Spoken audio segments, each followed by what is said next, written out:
Instead of doing useless boycotts against Costco, I want to talk about a few ways to move the needle on abortion access and abortion medication demand, which drives the decision-making for retail pharmacies. But first, a correction that I need to make. In my first video titled Advocacy and Rage Bait, I incorrectly stated mifepristone was the second step in the two-step medication abortion process. It's the first, definitely, and misoprostol is the second.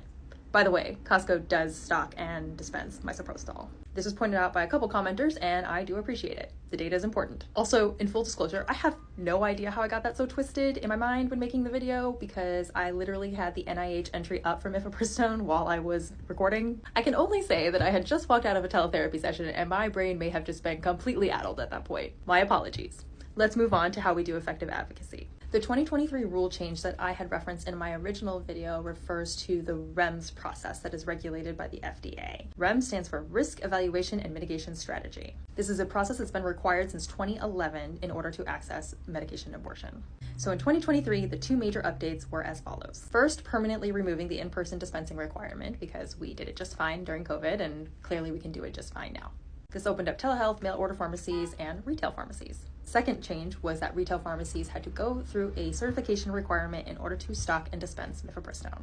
There's a great practice advisory published by the American College of Obstetricians and Gynecologists, and one of the main barriers to abortion care that they cite is this REMS process. It's very difficult to drive demand for the medication if the medication prescription itself is very difficult to get.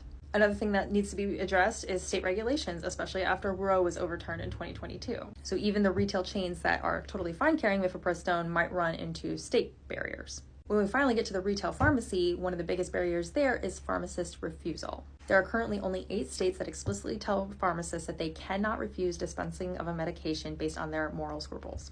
And those are California, Illinois, Maine, Massachusetts, Nevada, New Jersey, Washington, and Wisconsin. If your state's name wasn't on that list, you need to do some advocacy at the statewide level. All of this is a lot harder than boycotting the retailer du jour that you're upset with, but it is the most effective way to increase abortion access. Have fun being a menace.